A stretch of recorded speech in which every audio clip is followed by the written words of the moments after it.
Family તમારું સ્વાગત છે પૂડી કિચન પાપામાં। આજે આપણે બનાવીશું ભૂંગળા બટેકાનું શાક। એના માટે આ રીતે મેં બટાકા લઈ લીધા છે, લસણ લીધું છે, કશ્મીરી લાલ મરચું, મીઠું લીધું છે, ધાણા પાવડર, ભૂંગળા લીધા છે આ રીતે તળવા માટે।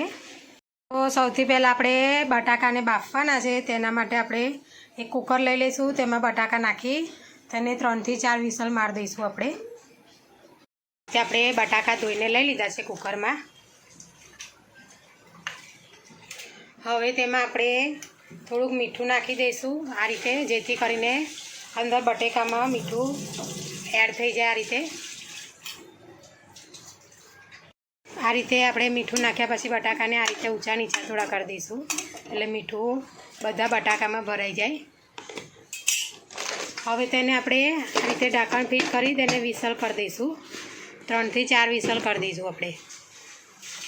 આપણે બટાકા બફાઈ ગયા છે। હવે તેને છોલી થોડા નાના પીસ કરી દઈશું આપણે તેના।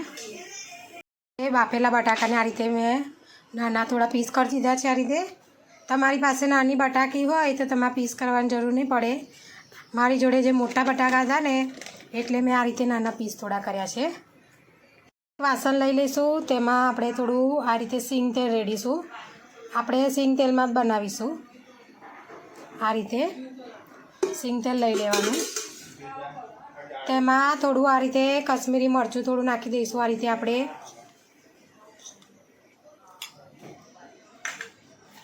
થોડું મીઠું નાખી દઈશું, આ રીતે થોડું સંચર નાખીશું, તેનાથી ટેસ્ટ એકદમ સરસ આવે છે। હવે તેને આપણે બધું મિક્સ કરી લઈશું આ રીતે। જો આ રીતે મિક્સ કરી લેવાનું છે। મિક્સ કર્યા પછી જે બટાકા આપણે બાફેલા છે તે અંદર આ રીતે નાખી દઈશું આપણે। આ રીતે તેને પણ આ રીતે મિક્સ કરી લઈશું આપણે।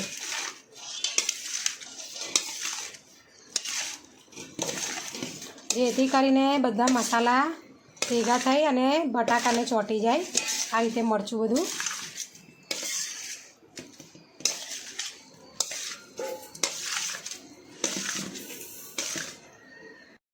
આ રીતે લસણ જે લીધું છે તેને આપણે એક મિક્સર જારમાં લઈ લઈશું। આ રીતે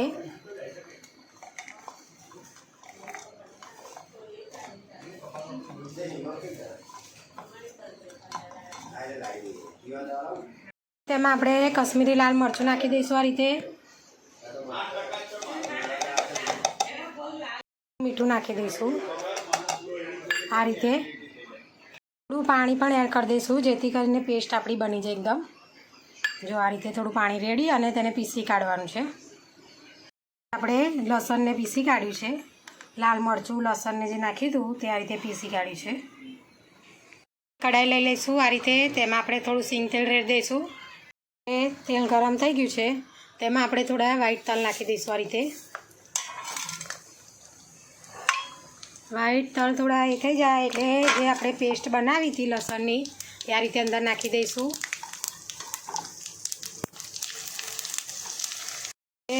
પેસ્ટ નાખીને તેને આ રીતે થોડી વાર આપણે હલાવી દઈશું।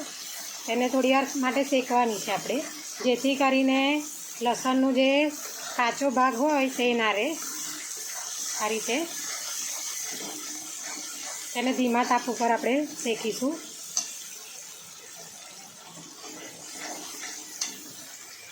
શેકાઈ ગયું છે। હવે તેમાં આપણે થોડું આ રીતે પાણી જે મિક્સરનું હતું તે પાણી રેડીને આ રીતે હલાવીને દઈ દઈશું અંદર।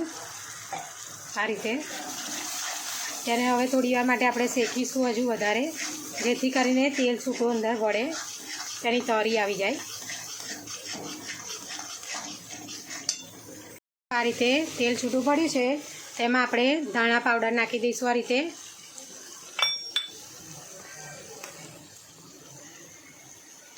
તેમાં લીંબુનો રસ દઈ દઈશું। આ રીતે હવે તેને આ રીતે આપણે મિક્સ કરી લેવાનું છે।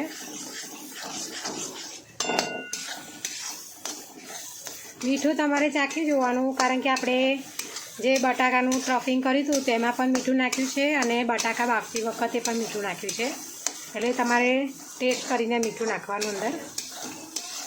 આ રીતે જો શેકાઈ ગયું છે. આપણે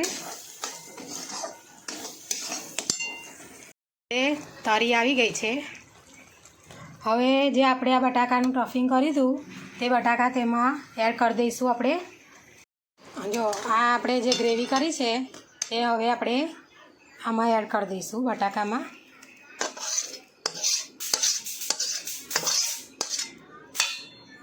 આપણે આ રીતે મિક્સ કરી લેવાનું છે.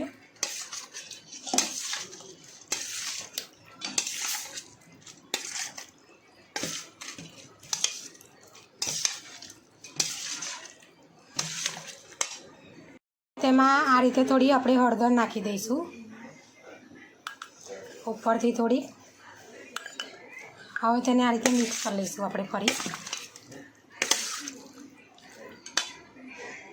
તેમાં આપણે ધાણા નાખી દઈશું આ રીતે. એને પણ આ રીતે મિક્સ કરી લઈશું આપણે. તો જો આપણું શાક આ રીતે બની ગયું છે. હવે આપણે ભૂંગળા તળીશું. તેના આ રીતે તેલ મૂકી દીધું છે ભૂંગળા તળવા માટે.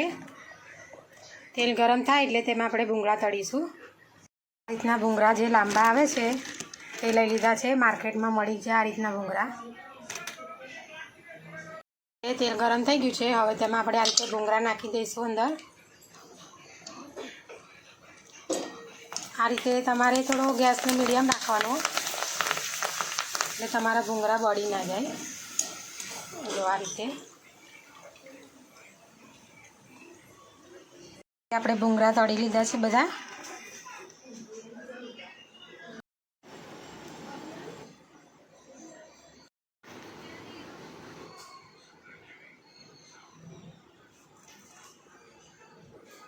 આપણે ભૂંગળા બટેકા રીતે રેડી થઈ ગયું છે.